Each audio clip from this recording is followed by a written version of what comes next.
आज Doubtnut app download करें। Doubtnut पर अपने सभी गणित, रसायन विज्ञान, भौतिक विज्ञान और जीव विज्ञान के डाउट्स का करो सफाया।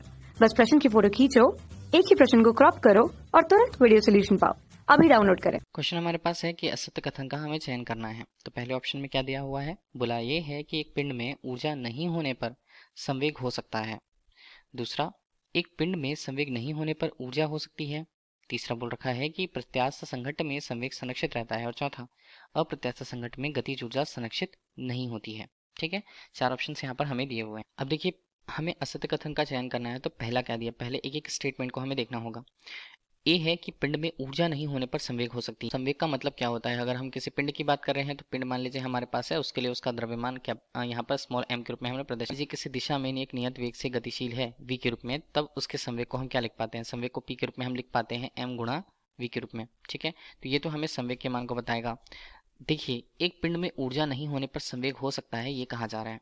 तो ऊर्जा कैसे रिलेटेड होती है, ऊर्जा किस किस प्रकार की होती है। तो कुल ऊर्जा की अगर हम किसी पिंड की बात कर लें तो कुल ऊर्जा क्या होती है, एक तो हम उसे बोलें कि स्थितिज ऊर्जा, पोटेंशियल एनर्जी, और उसमें गतिज ऊर्जा के मान के योगफल के बराबर होती है कुल ऊर्जा का मान।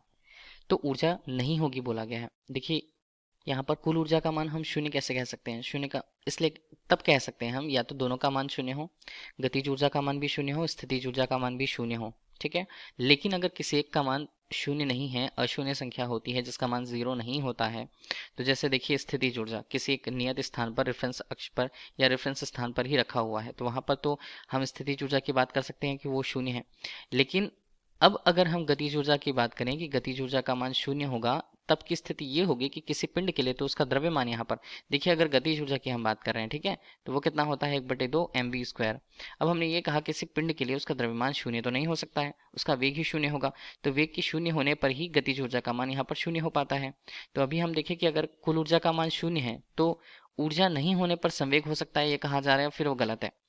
अगर वेग का परिमाण शून्य होगा तब गतिज ऊर्जा शून्य आने वाली है। अगर हम संवेग के मान को भी देखें तो संवेग का मान भी शून्य रहेगा फिर।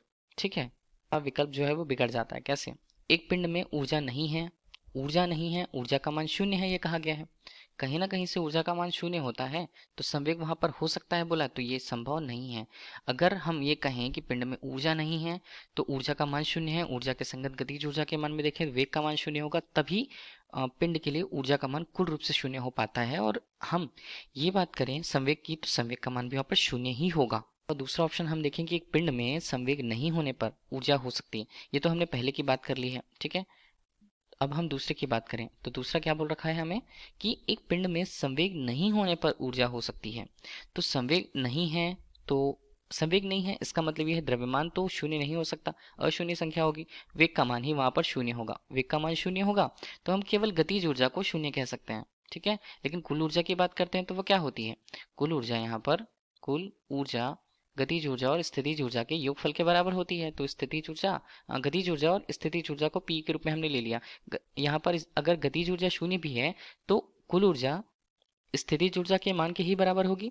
ठीक है, तो अगर संवेग नहीं है तो ऊर्जा हो सकती है, तो ये सही है, ऐसा हो सकता है।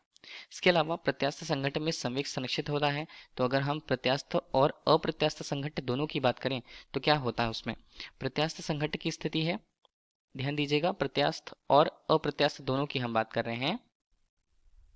दोनों स्थितियों में हम कहें तो संवेग जो होता है रहता है, इसका मतलब है कि संवेग में परिवर्तन जो है वो शून्य होगा। मतलब संवेग दोनों स्थितियों में P1 और P2, प्रत्यास्थ संघट्ट या अप्रत्यास्थ संघट्ट के पहले की स्थिति और बाद की स्थिति दोनों में संवेग का मान संरक्षित होता है। संघट्ट में हम बात कर दें तो प्रत्यास्थ संघट्ट में होगा क्या, इसके अलावा यहाँ जो हमने कहा कि संवेग जो है संरक्षित रहता है, तो वो तो दोनों में है।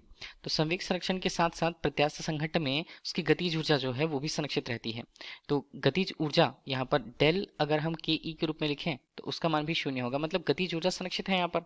ठीक है, गतिज ऊर्जा का मान नियत रहता है किस पर, संघट्ट से पहली स्थिति पर और संघट्ट के बाद की स्थिति पर, ke1 और ke2 के रूप में। जबकि अप्रत्यास्थ संघट्ट में हम बात करें तो गतिज ऊर्जा का मान यहाँ पर नियत नहीं रहता है। हम किसकी बात करें, अप्रत्यास्थ संघट्ट में। तो ये तो हमारे पास सही सही दिया है कि संवेग तो संरक्षित रहता है, दोनों में रहता है। तो हमारे पास सी सही है और डी भी सही है। तो हमें चुनना क्या था, हमें असत्य कथन चुनना था। तो असत्य कथन हमारे पास ये हट जाते हैं। तो ऑप्शन ए जो होता है वो आंसर सही होता है असत्य कथन के रूप में। Thank you. कक्षा 6वीं से 12वीं से लेकर नीट, IIT, JEE वो एडवांस के लेवल तक 1 करोड़ से ज्यादा छात्रों का भरोसा। आज ही डाउनलोड करें डाउटनेट ऐप या व्हाट्सएप करें अपने सारे डाउट्स 8400 400 400 पर।